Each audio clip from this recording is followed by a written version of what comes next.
پارا جب کہ تم نشے کی حالت میں ہو، حتی تعلم یہاں تک کہ تم سمجھنے لگو، ما تقولون جو زبان سے کہتے ہو، ولا جنوباً اور نہ ہی جنابت کی حالت میں نماز کے قریب جاؤ، الا عابری سبیل مگر یہ کہ تم سفر کر رہے ہو، حتی تغتسلوا یہاں تک کہ تم غسل کرو۔ اس آیت مبارکہ میں پہلے تو یہ حکم ہوا کہ نماز کے قریب ایسی حالت میں نہیں جانا کہ انسان نشے میں ہو، یہاں تک کہ جو بات انسان کرنے لگے اس کو سمجھنے لگے، جاننے لگے، پھر جب یہ نارمل کیفیت ہو جائے پھر انسان نماز کے قریب جائے۔ تو یہاں نشے کی حالت میں نماز پڑھنے کی ممانعت ہے، تو اس کا یہ مطلب نہیں کہ نماز کے علاوہ انسان نشہ کر سکتا ہے۔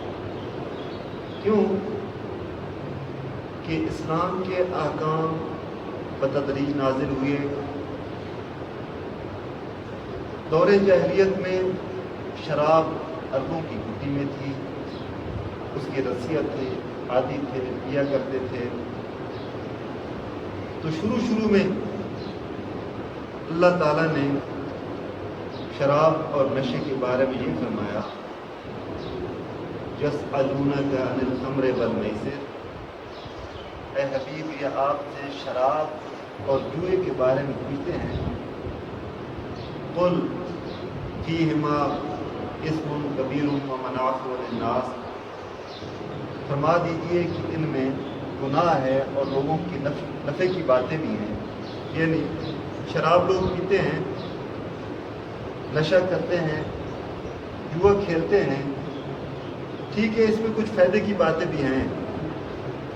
شراب پیا، کچھ نظام انہضام بہتر ہو گیا، ایک دفعہ وقتی طور پر اعضاء میں طاقت آ گئی، وہ کام جو بغیر نشے کے نہیں کر سکتا تھا وہ کرنے لگ گیا۔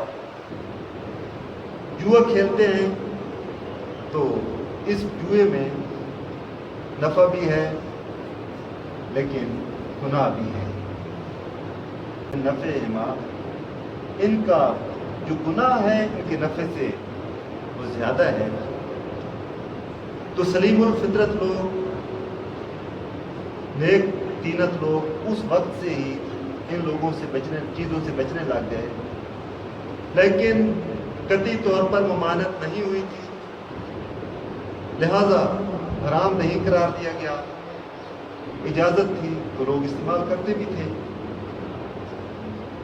پھر دوسرا حکم یہ ہوا کہ نشے کی حالت میں نماز کے قریب نہ جاؤ۔ صحابہ رضوان اللہ علیہ اجمعین کی ایک محفل تھی، کیونکہ شراب ابھی ناجائز نہیں تھا، حرام نہیں تھا، تو انہوں نے شراب نوشی کی۔ بعد میں ان میں سے ایک صاحب نے جماعت کروانا شروع کی، تو قرآنی آیات کو درست نہ پڑھنے لگے۔ تو اس وقت یہ حکم نازل ہوا کہ نماز کے قریب نہ جاؤ جس وقت تم نشے کی حالت میں ہو۔ تو نشے کی حالت میں نماز کے قریب جانے سے ممانعت کر دی گئی، حتی تعلموا ما تقولون، یہاں تک کہ یہ جاننے لگو جو باتیں تم کر رہے ہو، پھر جا کر نماز پڑھنے میں شروع ہو۔ حضرت عمر رضی اللہ تعالیٰ عنہ کے بارے میں حضور رحمت عالم نے ارشاد فرمایا کہ میری امت کا یہ محدث ہے، یعنی آسمان سے جس پہ الہام ہوتا ہے ان کی رائے اللہ کی وحی کے مطابق ہوتی ہے۔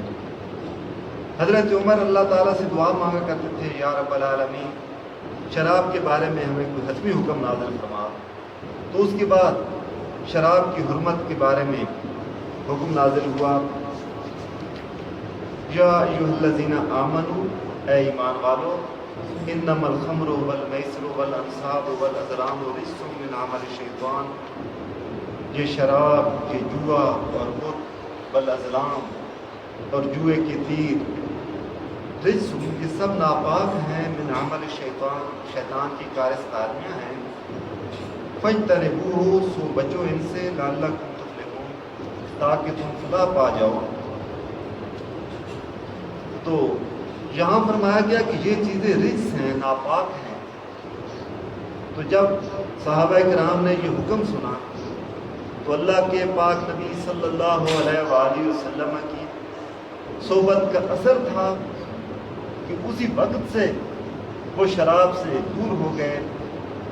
حضور رحمت عالم صلی اللہ علیہ وآلہ وسلم نے ایک منادی کو حکم دیا کہ شہر کی گلیوں میں جا کر اعلان کر دو کہ آج کے بعد شراب ناجائز ہے، حرام ہے. تو جو ہی منادی نے جا کر اعلان کیا تو جو لوگ اس وقت شراب کی محفل میں تھے اسی وقت اس محفل سے اٹھ گئے. جن لوگوں کے گھروں میں شراب رکھی ہوئی تھی مدینہ کی گلیوں میں انہوں نے اس شراب کو اسی وقت بہا دیا. یہ اللہ کے پاک نبی صلی اللہ علیہ وآلہ وسلم کی صحبت کا اثر تھا.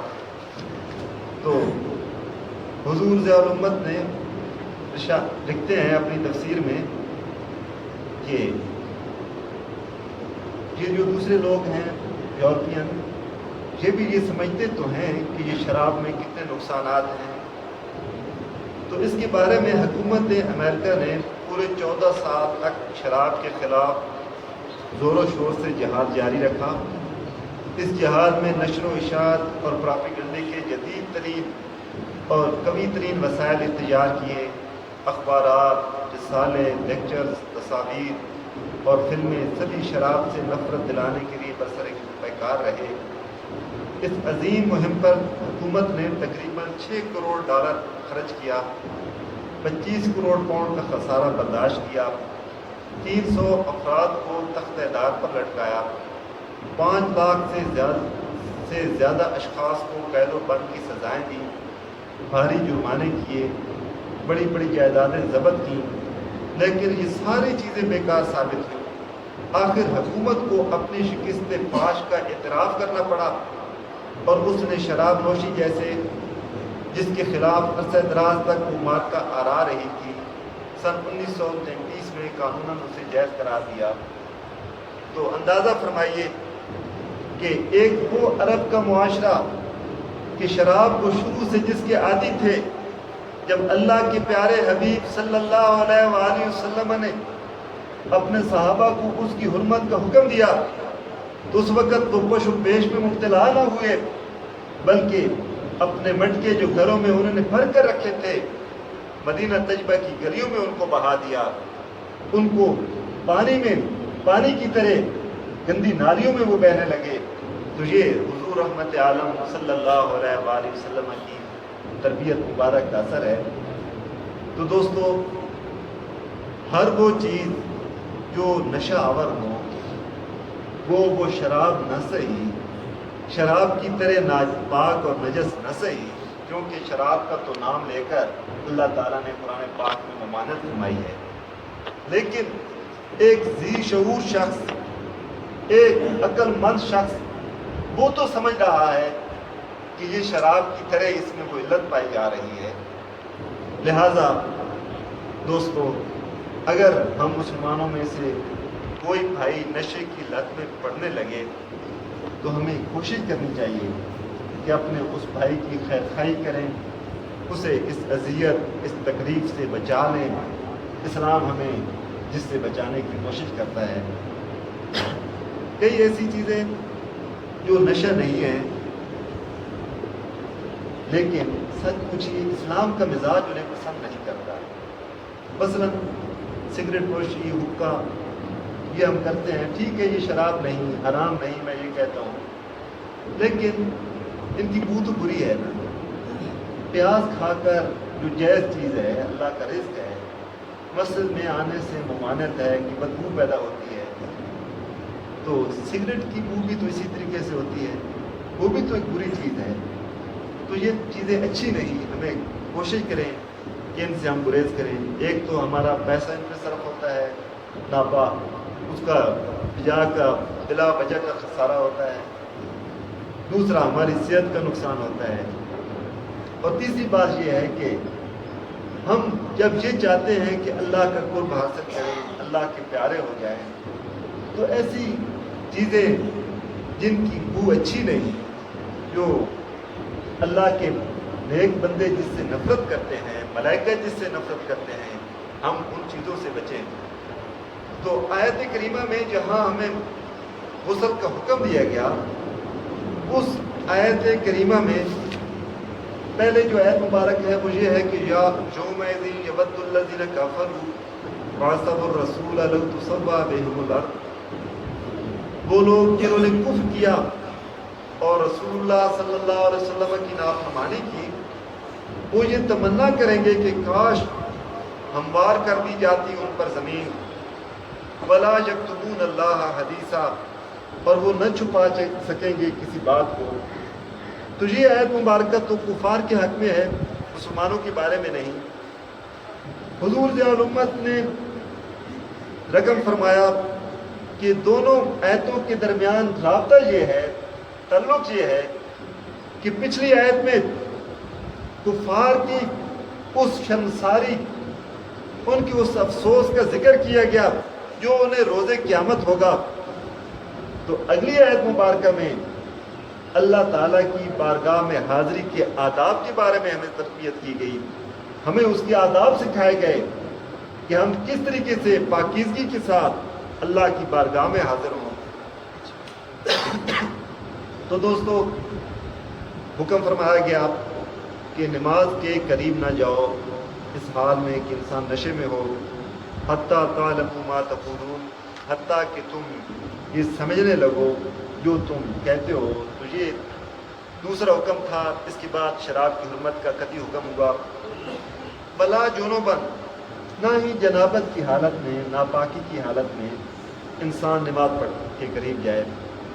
تو پتہ چلا کہ ناپاکی کی حالت میں نماز نہیں پڑھی جا سکتی، حرام ہے۔ تو نماز جب فرض ہے تو فرض کو ادائیگی کا ہم نے اہتمام کرنا ہے۔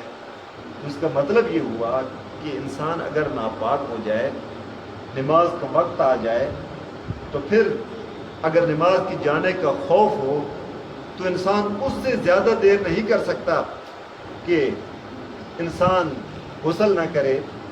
لہٰذا جب انسان ناپاک ہو جائے تو بہتر تو یہ ہے کہ انسان جلد از جلد غسل کر لے، تاکہ جلد اللہ تعالیٰ کی بارگاہ کے لائق ہو جائے، اس کے آداب کی بجا آوری میں انسان مستعد ہو جائے۔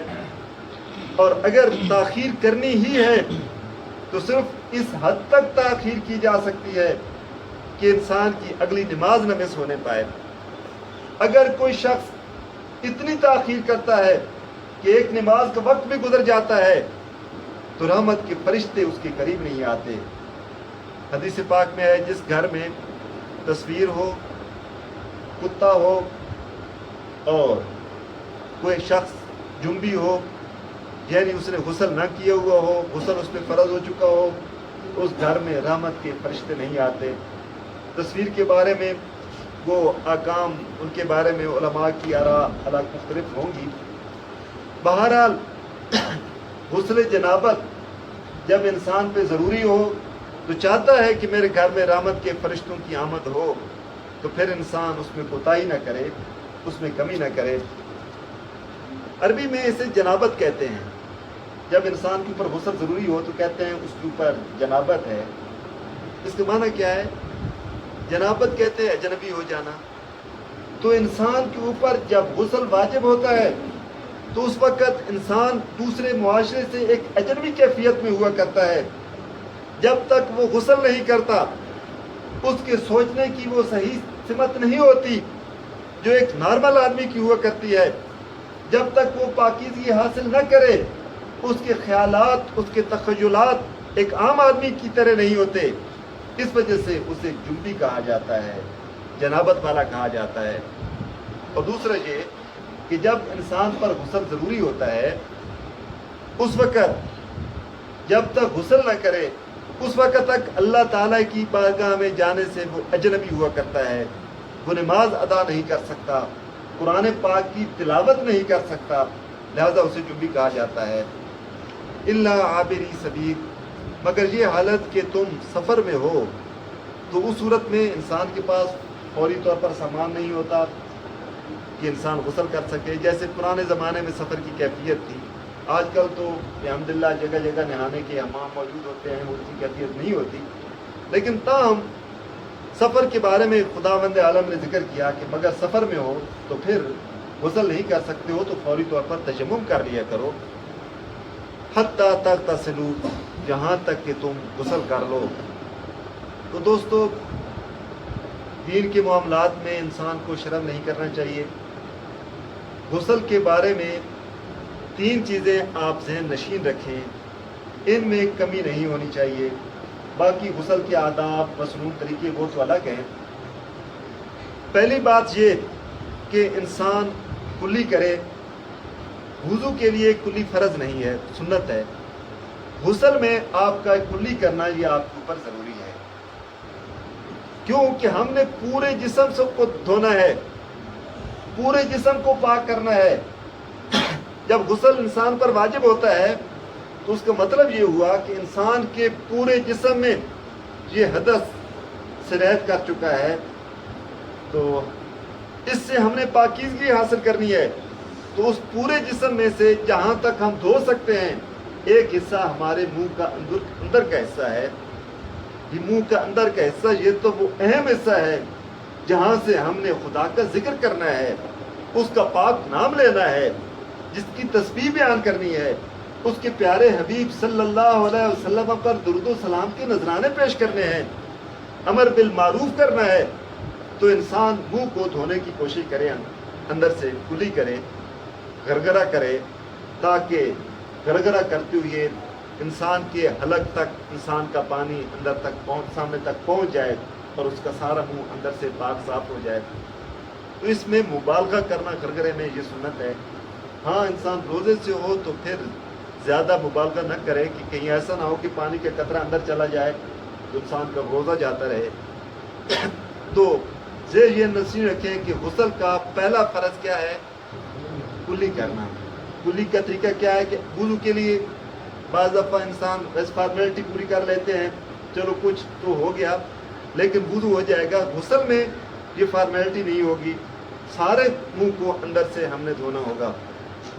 دوسرا فرض غسل کا ہے کہ انسان اپنے ناک کے اندر پانی ڈالے۔ ناک کا نرم حصہ ہڈی سے پہلے جہاں تک پانی پہنچ سکتا ہے وہاں تک پانی کا پہنچانا ضروری ہے۔ بعض دفعہ نزلہ زکام کی وجہ سے بلغم خشک ہو کر ناک کے اندر اگر چپک چکی ہے تو اسلام دین فطرت ہے، نظافت کا دین ہے۔ یہی نہیں کہ انسان ناک میں پانی گزارے کے طور پر داخل کیا اور آگے چلا گیا، نہ، صاف کرو۔ اگر خشک بلغم وہاں ناک کے اندر موجود ہے، ناک کو صحیح طریقے سے ہم صاف نہیں کر سکے، ایک تو یہ ہے کہ طبع سلیم اس کو ناپسند کرے گی، دوسرا یہ ہے کہ شریعت کے مطابق ہم صحیح طریقے سے غسل بھی نہیں کر پائیں گے، ہمارا غسل بھی صحیح نہیں ہوگا۔ تو یہ 2 فرض ہو گئے۔ تیسرا یہ ہے کہ انسان سارے جسم کو پانی سے دھو لے۔ عورتیں ہیں، بال لمبے ہوتے ہیں، مینڈیاں بنی ہوئی ہوں تو بالوں کی جڑوں تک پانی پہنچ جائے تو اوپر والے بالوں کے حصے وہ اگر خشک بھی رہ جائیں تو اس میں حرج نہیں ہے۔ تو لیکن مرد ان کا سارے بالوں کو دھونا اور بالوں کی جلد تک پانی کا پہنچانا یہ ان کے لیے ضروری ہے۔ تو یہ غسل کے 3 فرائض ہو گئے جو میں نے بیان کیے ہیں، ان کے بغیر غسل نہیں ہوگا۔ اگر کوئی جگہ خشک رہ گئی تو جب تک اس کو انسان وہاں سے پانی نہ بہا لے، نہ دھو لے، اس وقت تک انسان کا غسل صحیح نہیں ہو پائے گا۔ باقی رہے آداب اور مصنون طریقہ، تو وہ یہ ہے کہ غسل میں 12 چیزیں سنت ہیں۔ پہلے بسم اللہ الرحمن الرحیم پڑھنا، نیت کرنا، دل کے ارادے کو نیت کہتے ہیں، دونوں ہاتھوں کو کلائیوں تک دھونا۔ اگر جسم پر کسی جگہ پر نجاست لگی ہو تو انسان اس کو پہلے الگ سے دھو لے، پھر اس کے بعد وضو وغیرہ شروع کرے۔ اگر ہم وضو کر لیں، نجاست کسی جگہ پر لگی ہوئی ہے، انسان غسل کرنا شروع کر دے تو وہ نجاست تو پھر جسم پر پھیل جائے گی اور جگہ تک پہنچتی جائے گی. ٹھیک ہے ہم اس سے اچھی طریقے سے نہاتے ہوئے صاف کر بھی لیں گے. الحمدللہ آج کل پانی وافر ہوا کرتا ہے, شاور کے نیچے کھڑے ہوں گے نجاست دھل جائے گی. لیکن خواہ مخواہ کا نجاست کو پھیلانا یہ مناسب نہیں ہے. تو سنت یہ ہے کہ پہلے الگ سے انسان اس نجاست کو دھو لے, پھر شرمگاہ کو دھو لے, یعنی استنجا کرے جسے ہم بڑا وضو اپنی زبان میں کہتے ہیں. پھر وضو کرے جیسے نماز کی طرح انسان وضو کرتا ہے, سر کا مسح کرے. ہاں ایسی جگہ ہو کہ جہاں پانی جمع ہو جاتا ہے, کیچڑ ہو جاتا ہے, تو وہاں شروع میں پاؤں دھونے کی ضرورت نہیں, کیونکہ دھوئیں گے تو پھر کیچڑ سے آلودہ ہو جائیں گے. تاہم اگر غسل خانہ پختہ ہے, پختہ پتھر کی سلیب پہ کھڑے ہیں, کسی جگہ پہ کھڑے ہیں جہاں دوبارہ آلودہ نہیں ہوتے پاؤں, تو انسان شروع میں پاؤں بھی دھو لے. پھر 3 بار جسم پر پانی بہائے, اور اگر جاری پانی میں نہانے کا موقع مل رہا ہے تو غوطہ لگائے, کچھ دیر ٹھہرے تو سنت مکمل ہو جائے گی. یعنی کلی کر کے ناک میں پانی ڈال کر آپ غوطہ لگائیں, تھوڑی دیر ٹھہرے رہیں تو ساری سنتیں خود بخود پوری ہو جائیں گی. پانی بہانے میں انسان سر سے ابتدا کرے, اس کے بعد دائیں کندھے کو دھوئے, پھر بائیں کندھے کو دھوئے. وضو کیا, وضو کرنے کے بعد آپ شاور لینے گئے, ٹوٹی کھول لیا آپ نے, تو سب سے پہلے انسان سر کے اوپر پانی بہائے, پھر دائیں کندھے کے اوپر بہائے, پھر انسان بائیں کندھے کے اوپر جو ہے وہ پانی بہائے, اور جسم کو مل لے. ملنے سے ہی صحیح نظافت ہوگی. بغیر ملے پانی تو بہہ جائے گا لیکن صحیح صفائی نہیں ہوگی. پے در پے غسل کے ارکان کو ادا کرتا رہے. یہ نہیں ہے کہ اب سر کے اوپر پانی بہا لیا, تھوڑا ریسٹ کر لیا, وقفہ کر لے, پھر بعد میں تھوڑا کرے. پے در پے انسان ایسا کرتا رہے. تو یہ غسل کی سنتیں تھیں, 12 سنتیں جو میں نے آپ کے سامنے پیش کر دی ہیں. تو اللہ تعالیٰ سے دعا ہے کہ پروردگار عالم ہمیں شریعت مطالعہ پر عمل کرنے کی توفیق عطا فرمائے.